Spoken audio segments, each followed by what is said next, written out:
بسم اللہ الرحمن الرحیم۔ السلام علیکم۔ دس از ڈاکٹر سعدیہ نثار احمد۔ آج ہم ایک ایسی میڈیسن کے متعلق بات کریں گے جو کہ specially impairment of all functions like weakness, coldness, numbness usually of single parts of body like arms and fingers پر بہت اچھا اثر رکھتی ہے۔ اور آپ حیران ہو رہے ہوں گے کہ وہ ایسی کون سی میڈیسن ہے جو نہ تو صرف سینائل ڈکے پہ کام کرتی ہے بلکہ اس کے ساتھ ساتھ اگر بچوں میں بھی یہ سمٹمز اور یہ علامات واضح ہوں تو اس پہ بھی اس میڈیسن کو پرسکرائب کیا جا سکتا ہے۔ جی، تو میرے ہومیوپیتھک لورز یا وہ ہومیوپیتھک ڈاکٹرز جو اس ویڈیو کو سن رہے ہیں وہ سمجھ گئے ہوں گے کہ یہ ڈیفینیٹلی ایمبراگرائزی کے بارے میں ہی بات ہو رہی ہے۔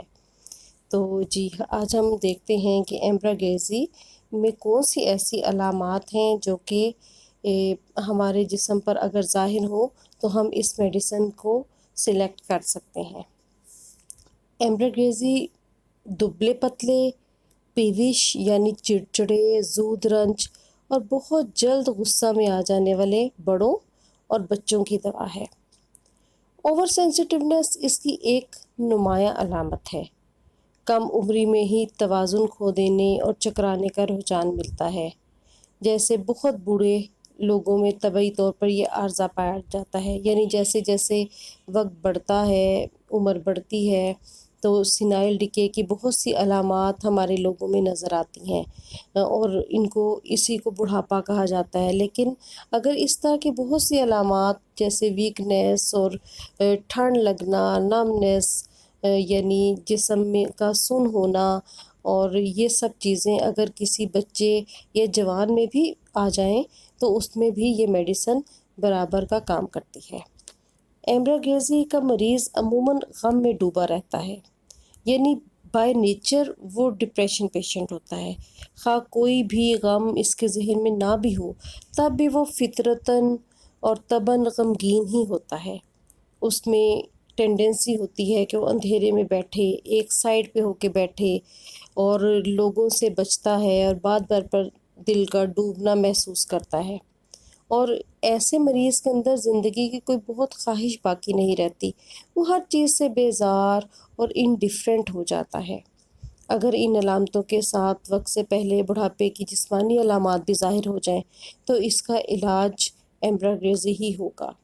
ایسے مریضوں کو بہت سے چکر آتے ہیں، یعنی ڈیزینس بڑی کامن ہے ایسے مریضوں میں، اور سر اور معدہ میں ایک خاص قسم کی ویکنیس کا احساس پایا جاتا ہے۔ جیسے سر میں درد نہ بھی ہو تو ایسا محسوس کرتا ہے کہ اس کے سر میں کوئی خاص تکلیف ہے، یا سر کو اٹھانا یا بہت دیر تک بیٹھے رہنا بھی اس کے لیے بعض اوقات مشکل ہو جاتا ہے، اور پیشانی پر بوجھ محسوس کرتا ہے۔ دماغ میں شدید درد کی لہریں اٹھتی ہیں، جو کہ ہر وقت جس طرح ایک سر درد یا ہیڈیک کی کیفیت ہوتی ہے ویسے نہیں رہتا، لیکن جب درد ہوگی تو وہ لہروں کی صورت میں ہوگا۔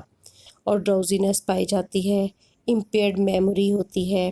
اس کے علاوہ سر کی بیرونی علامتوں میں ہیئر فال بہت کامن ہے۔ ایسے مریض میں ایپسٹیکسس یعنی نکسیر بھی بہت پھوٹتی ہے اور دانتوں سے بھی بلیڈنگ ہوتی ہے، اور یہ ہیمریجک کنڈیشنز کو اکثر اوقات فیس کرتا رہتا ہے۔ اور اسٹمک میں بہت زیادہ ہوا پیدا ہوتی ہے، ایرکٹیشنز آتے ہیں، ڈکار یعنی آتے ہیں، اور اس کے علاوہ ایسا محسوس کرتا ہے کہ جیسے جسم کے اندر یا منہ میں بہت کھٹاس ہے، لیکن اس کے ساتھ ساتھ اسٹمک میں جلن کی بجائے ٹھنڈک کا احساس پایا جاتا ہے۔ ذہنی انتشار اس کی ایک طبعی علامت ہے۔ سر میں سن ہونے کا احساس جو کہ تمام جسم میں پھیلتا ہوا محسوس ہوتا ہے۔ ایمبراگرائزی میں بیماریاں عموماً ایک ہی طرف ٹھہری رہتی ہیں، اور یہ رجحان برائیونیا، بیلاڈونا اور اسپائجیلیا میں بھی پایا جاتا ہے۔ جیسا کہ ہمارے سب جو ہومیوپیتھی سے تعلق رکھنے والے لوگ ہیں وہ جانتے ہیں کہ ہماری میڈیسنز کی ایک اسپیسیفک سائٹ بھی ہوتی ہے کہ اس مریض کو اس سائٹ پہ اگر کمپلین ہے اس کے لیے جس سائٹ آف دا باڈی پر مسئلہ ہوگا اس کے مطابق ہی میڈیسن پرسکرائب کی جائے گی۔ یعنی ہومیوپیتھک میں بہت سی ایسی میڈیسنز ہیں جو کہ ہمارے right side of the body پر ایفیکٹ کرتی ہیں، اور بہت سی ایسی میڈیسنس بھی ہیں جو کہ لیفٹ سائیڈڈ آرگنز پر ایفیکٹ رکھتی ہیں۔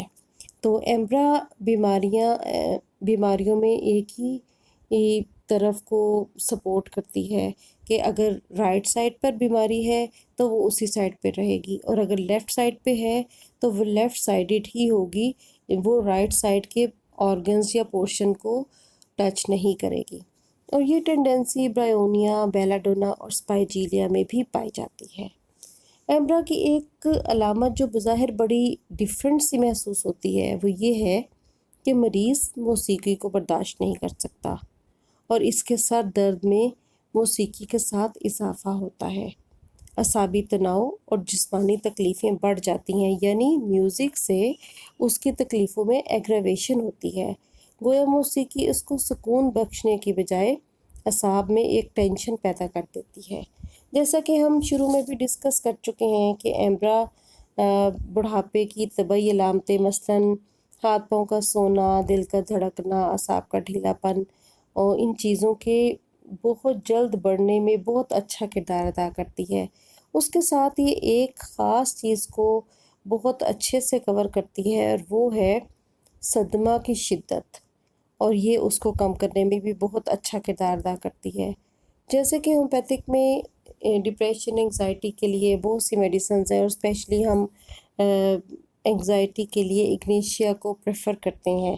لیکن اگر اگنیشیا دینی ہے تو ہم نے یہ دیکھنا ہے کہ سڈن آنسیٹ آف انگزائٹی جو ہے اس میں ہم اگنیشیا کا استعمال کریں گے۔ لیکن وہ ڈپریسو کنڈیشنز جس میں مریض بہت سالوں سے یا بہت وقت سے اپنے اندر دکھ اور غم کو دبا کے بیٹھا رہے اور اپنی طبیعت میں دکھ کا ملان ہی رکھے، اس کو ایمبرا اس کے لیے بہترین ثابت ہوگی۔ اور ایسے مریضوں کے لیے جو کہ ڈپریشن پیشنٹ ہوں ان کے لیے ایمبرا بہترین کام کرتی ہے۔ ایمبرا کی اینٹیڈوٹ میڈیسنز کیمفر، کافیا، نکس، پلسٹیلا اور اسٹیفی ہیں، اور ایمبرا کو استعمال کرنے کے لیے اس کی پوٹینسی اگر 30 سے 200 تک دی جائے تو یہ زیادہ بہتر ریزلٹس دیتی ہے۔ لیکن according to situation sometimes ہمیں کیس کو دیکھتے ہوئے اس کی ہائی پوٹینسیز کا استعمال بھی کرنا چاہیے اور کیا بھی جا سکتا ہے۔ This is it for today. Thanks for watching. Don't forget to like, subscribe, comment and share.